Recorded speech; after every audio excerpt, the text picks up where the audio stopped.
welcome back. Monday Morning Briefing, episode number 72, and it is Monday, June the 13th. We had a pretty busy weekend this weekend. We had a cow show on Saturday, so we were in Gonzales at that deal, and it went really, really well. My little boy won reserve breed champion of the commercial class, and my daughter won breed champion for the ARB. She was the only entry this weekend. It was a pretty small show, I think, because it was so hot.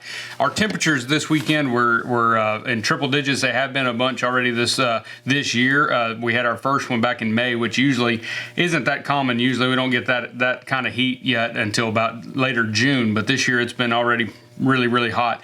I actually think Sunday was the hottest day this weekend. We worked on some stuff there at the house, just trying to get some things situated in the pastures and stuff, and it felt hotter than they said it was, but anyway, you're out there in the heat and humidity and stuff, but at least we had a breeze. But it looks like we're in for a hot summer. We've already had quite a few triple-digit days, and this week isn't any different. The shop ACs are working overtime. In fact, I'm having some trouble with the front one.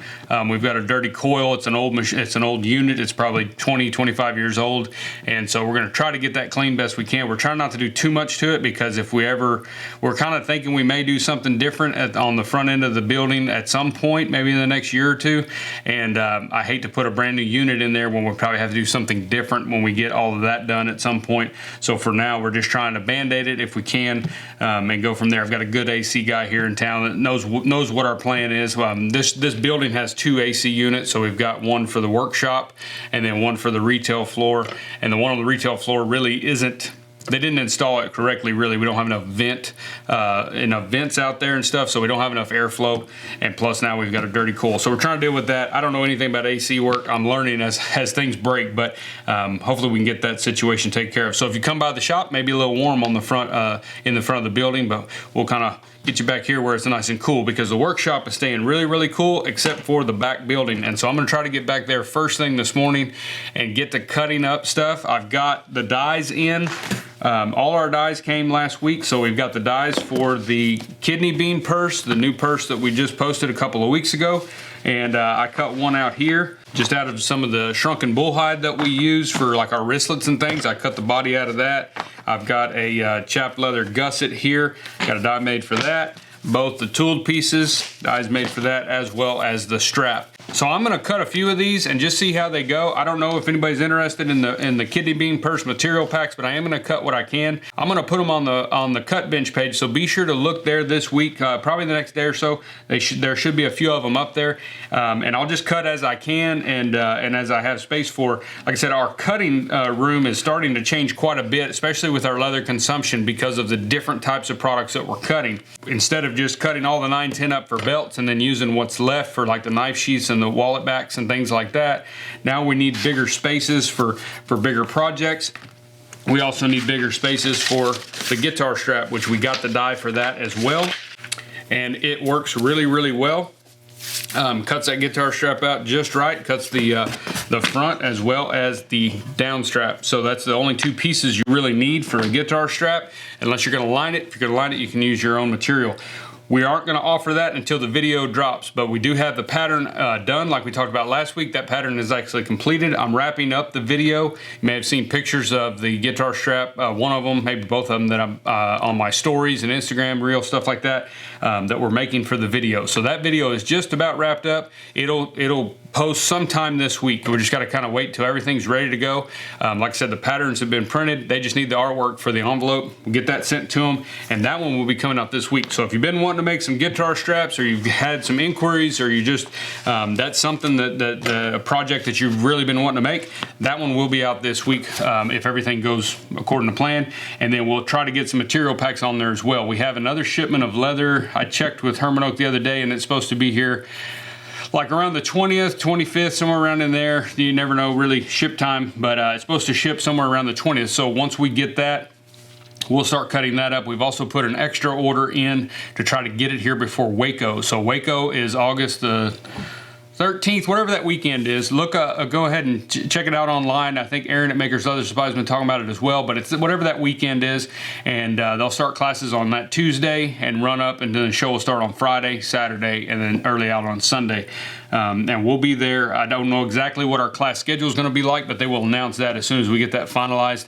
And then we will have a booth there as well, and we'll try to bring plenty of material packs, plenty of pattern packs and things like that. So we got a lot of extra leather coming just for that show so that we can cut up enough for that show.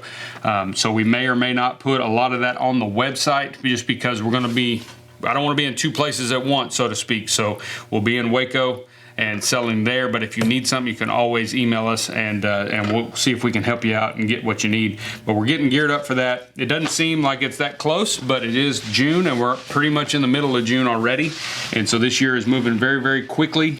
Waco will be here before we know it, so we want to get ready for that. That's really the only show that we do at this time. Next year we might try to go to a few more. Wife and the kids really enjoy going to Waco. They enjoyed it last year. They're excited about this year. My kids are getting bigger, so we might end up, maybe trying to hit a couple extra shows next year just to see what it's like. Even if we just go to hang out, maybe go to teach a class or something. Not sure if we'll drag a booth with us or not, but we'll see what we can do. As I know, a lot of you guys go to Prescott, Sheridan, some of the bigger ones. There's a bunch of them out there. We just haven't had the opportunity to travel a whole lot the last few years, so now that may change next year. We'll just have to wait and see. But if you can make it to Waco, we'd love to have you. I'd love to see you, get a chance to meet you, shake your hand. We'll be in the booth all that weekend, so it'll be a fun time. It's a great show, really good show. Real quick, last week I showed a bunch of stuff that was just things that people send, just kind of like little either examples of their work or a little gift for the shop or something like that. I missed one last week. This fella had sent me one of these, and many of y'all may or may not know what this is. Tandy for years called them snuff caddies. Then I think at one time theirs or somebody else's catalog called them yo-yo caddies, and I think that was the issue for obviously tobacco and things. But it's a really neat project. Whatever you use it for, it's a really neat project to work on. He did a really good job on this. He was just kind of playing around trying to figure out a really good design. They were popular in his life. He had seen a lot of guys that had carried them. I don't see a lot of guys wearing these anymore, but they're a really neat project to just wrap your mind around and learn some leatherworking techniques. So any kind of casework like this, where you can take an object and then make a case for it, whether it goes on your belt, goes in another case, something like that. But casework is something that can really challenge your leatherwork. So don't be scared to try little projects like this. There's a lot of kits out there with pieces already cut out, things like that. But the neat thing about this is you've got to shape it correctly, you've got to stitch it correctly so that it functions right. We used to make a lot of cases for different things, particularly like cowboys, day workers and stuff that run dogs. They would have a radio controller for the dog collars. Those are important so they can keep those dogs where they need them, and they don't lose one. They can track them. They can do a lot of things with those.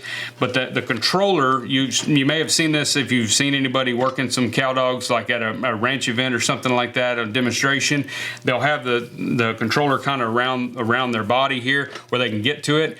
A lot of the guys day working wise and stuff, they don't really handle that controller much because the dogs do what they're supposed to do and everything, but they need to be able to get to it. So we have made a few of them where it'll hold that on just like a billet on a saddle or something like that. It's just an accessory to their saddle where they can slip that down in there. Those are challenging because a lot of those are different, and so you can make a general pattern, but then you've got to know how to adapt that pattern to fit a particular device or a particular thing. Another thing that's similar to this would be like a cell phone case. If many of y'all have made cell phone cases or anything like that, same kind of concept. We don't do any cell phone cases whatsoever. The reason is because all cell phones have changed so much over the last 15 years. I know now everybody pretty much carries, the flat piece of glass here like this, iPhone, that kind of thing, Samsung. They're all pretty much the same design, but the sizes are different. And phones seem to be getting bigger now. There was a time there where I thought they're going to get so small they're going to disappear, but now they're starting to get a little bit larger again, I guess because we do so much on them. But those things, whenever you sit down to make a case for a cell phone or any kind of object like that, it can be really challenging and really fun to try to come up with a pattern that actually works, because that's the trick. You can take leather and just shape it around there and make a one-off, and it works great. But the trick is being able to pattern that so that you can get a pattern that's reproducible, so that from that point on you can make a dozen of them, 20 of them, whatever you want to make, and that way you know the pattern works. You don't have to fit them, every single one of them. You don't have to fit. Actually, the pattern works, and that's what's kind of fun to me for leatherwork is more the pattern design and doing that, because once you put that work in on the front end to create a pattern that actually functions, that has notes on it that you can make adjustments with, you know how to use, you can make the item without the particular item it's for in your possession. Once you do that, then you're kind of getting to that other level there where you can really advance your leatherwork skills, because then you can create actual patterns, and you can spend the money to have dies made and this and that. So I don't usually recommend people buy a clicker right off and buy dies right off, because your pattern design is going to take some time to really flesh out and get you to the point to where you're confident in your patterns. I've been doing this for a long time, and I still am very apprehensive, I guess, when I send a pattern off, because when it comes back I hope it's right, because it's not the die maker's fault. They're human, they can make mistakes, but most of the time they don't. They're making it exactly like what you send them, and so you've got to really kind of reiterate those patterns to make sure you got them dialed in, make sure you got them where you want them, and then that way when those dies come in, you can make the items without really any hesitation, because there's really no adjustment on dies. Once they're made, they're made. If they're wrong or something's not right about them, you've got to have another one made. I would imagine. I'm sure anything can be done, but it'd probably be easier and faster just to have another one made, and so that can get expensive. So if you're just getting started and you're not really that confident in your pattern making skills, focus on that. Take any opportunity. You know, those are kind of some of those opportunities where, yeah, you may not make much money on that job, but how much knowledge and skill will you gain by doing that little project for the buddy of yours that wants a cell phone case, or wants this, or wants a case for this thing, or whatever. It can really help to stretch your abilities on making those patterns and getting them right, and learning your style and your way of creating a pattern that you can then archive, put in a drawer somewhere, do something like that, and then when you need another one, you can pull that pattern out, make the item, and not really worry about it. So as far as what else is going on in the shop, we did get our servo motor delivered. A buddy of mine from Seguin brought it over to me. We bought it from, like I said, another leather crafting friend of mine, and it's got everything in here. I've never put one of these on a table. When I bought my Cobra Class 4, that was the first machine I ever had that had an actual servo motor on it, and so I'm excited to play with it. It's got everything in here, all the parts, the foot pedal, all of those things. So we're gonna begin to get that going at some point. I've got to get the bell skiver kind of cleaned off and degreased and take apart what I can, try to see if I can figure out exactly what everything does. I'll probably get some counsel from the buddy of mine I got it from as I do that, but then we'll begin to, we'll take the clutch motor off of it that's on there now, mount this servo motor, get everything lined up and all that stuff, and hopefully we'll have something that'll work. If it doesn't work and that thing is junk and I chunk it, I still got a good servo motor. So those things are handy if you know, just to have around. You never know when one may go out, or a machine, you can always convert them, I guess. If you've got a machine with a clutch motor, you want to put one of these on here. These are nicer. All I've run pretty much my entire career has been clutch motors. You have a little bit better control with these here, and you can, you know, adjust the speed of them and this and that. And so they're a lot better. I think they're a lot quieter, I know that, and so they're pretty good, but we're gonna give that one a shot. As far as other stuff, I've got some repairs to do. We've got a couple saddles I've got to get washed, and one that we need to put some riggings in, so we'll do that. Had somebody pull some riggings out of a saddle that they ride some old saddle they were riding in, and riggings pulled out. But we had something break at a cow show a couple weeks ago, and it was one of our show halters, and this is actually one of Claudia's old ones from when she was in high school, and it's all leather, it's good quality stainless steel hardware and everything.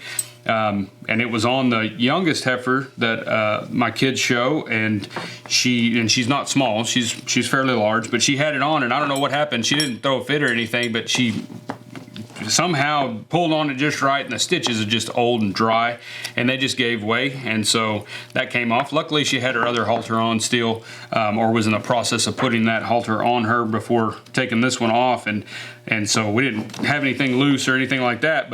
And I thought, man, Claudia's got her money's worth out of this one, because she's had it for many, many years. So we could probably just fix this one, which we will. We'll just sew this back together and then throw it in the box, and we'll have an extra spare. But I'm also going to use this as kind of a pattern. We did buy one at the show. We were at the show. We didn't have any other options, so we just bought one from the Tech Treader there, and he's got some really nice equipment. So we bought a new one from them. So between that one and this one, we'll kind of use that as pattern for measurements and things like that. And I'll probably make new halters for them, and that way the show steers are at least wearing something we made instead of something somebody else made.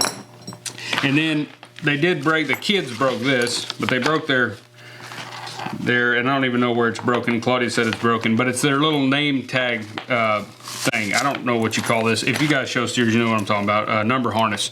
The kids wear these. People wear these when you're showing your steers or your heifers or whatever. You wear this, put the number in. It's just got some plastic, clear plastic here, and you put your number in there. You'll see, if you go to a cow show, you'll see quite a few of these that are made out of leather. Different people make them and things like that. I've only made like one or two in the shop over the last 15, 16 years.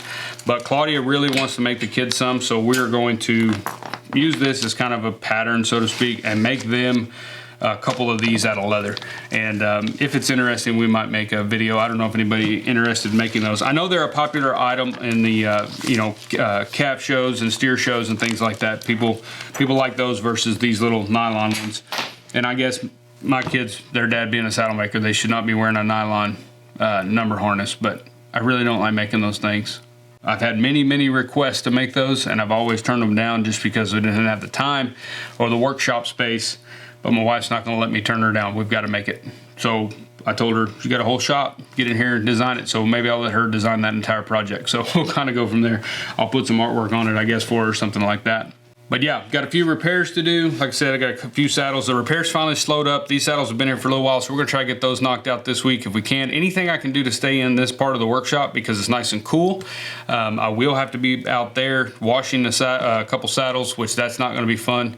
Maybe I'll get my shorts and tank top or something and just sweat it out back there because it is blazing hot. Come about 1 o'clock, it's probably 110 or 115 in that shop.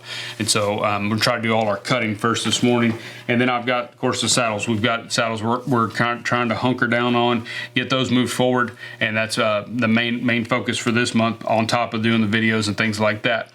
We are as well working on the podcast. We have a podcast coming out this week. I'm not really sure which one it's going to be. We've got a few stacked up there in the pipeline. So the last one was with Sarah Garvey, and that was a really good episode. I got a lot of good feedback on that, and so really enjoyed her. I want to thank her for coming on there, and so check that one out. There's a ton of them on there, guys. If you don't know about the podcast, it's Lost Trade. You can find it on Apple or Spotify, as well as our website. But there's over 30-something episodes on there with some really well-known makers and craftsmen on there. So go back and listen to that. You can get a lot of insight listening to those folks and some of the things they do in their business and situations they've had to deal with and things like that, and pricing and marketing, and it's a really neat deal. But yeah, we'll have a good one this week. I know all the ones I've got in there right now. I'm excited to hear every one of them. So I don't know which one they're going to pick. As far as the editor, whenever she picks them, she tries to keep them jumbled up. So, but that'll come out on Thursday, sometime Thursday. If I can, I'll try to get it done first thing Thursday morning, so you can listen to it during the day sometime. And then other than that, we're just going to be working. We did do a video last week on the 5 benchtop tips, I think is what I called it. It is basically there's just little things I do in my shop that make things a lot easier. And they're just things that you can attach to a bench or do. Some of them are common tools like a bench skiver or something like that. But then we had also the edging block. Showed you that. We've shown that in the past on some Instagram videos and things. And it's just an old school little way of edging your strings and long strips and straps so that you don't have to use your fingers to hold everything down and then chance running an edger into your finger, because that's not fun at all. But yeah, check that video out. We posted that one last week. It's a nice short little tip video. We're working on doing more of those like we used to. Little videos and project videos as well. Like I said, we're working on some. A lot of people asked me on Instagram if we posted a picture of of the spiral notebook cover that I did with that funny little closure. I thought that was pretty cool. I don't know if I've seen that somewhere. I don't know where that came from. I was just trying to come up with a way of closing this spiral, because this spiral notebook's more of like almost like a ledger or journal, and I wanted it to be able to close, not just shut. You know, I wanted to be able to close it up where it's tight, where he can throw it on the dashboard, stick it in the truck seat, whatever, and if he has stuff in there loose, it won't fall out. And so I came up with that. Like I said, I don't know that I'm the first to ever do that. I'm sure at some point in my life I've seen something similar, but I thought it was really cool. I'm gonna have dies made for those two pieces that make that closure possible, just because I think you could use it on a portfolio, a binder. You could use it really anywhere. It would work really well. But we are gonna do a project video on that. I've already started the pattern pack for that because so many people asked for it. It's pretty much like a portfolio, which we already have a video on our legal pad portfolio or portfolio notebook, but this one's just a little bit different. It'll have some new tooling patterns and that kind of deal, and it'll make a fun video. Everybody likes any kind of notebook, things like that. It's a great way to use leather, a great way to as far as like creating some kind of item for a gift for somebody or something like that. You can personalize them really easily, and they sell well. So these are for a spiral notebook, and so we'll start working on that video as soon as we get the guitar strap video done. But that's really all I got for you this week, guys. Remember, this weekend is Father's Day, so be sure and call your dad if you can, and try to get them something. And be sure that you make them drag their barbecue pits out and barbecue dinner for everybody. That's the thing we do on Father's Day. We're gonna cook up some leather byproduct and make dinner. That's my favorite thing to do. I kid, I joke, but it's actually the truth. That's kind of my perfect Sunday or perfect Father's Day would be to just barbecue and have a nice relaxing afternoon with the family and hang out and just relax in the shade, hopefully. And but anyway, y'all have a great week. I really appreciate you guys watching. Be sure to go to dgsaddlery.com, sign up for the Leathercraft newsletter if you haven't already, and we'll see you next week in the Monday morning briefing.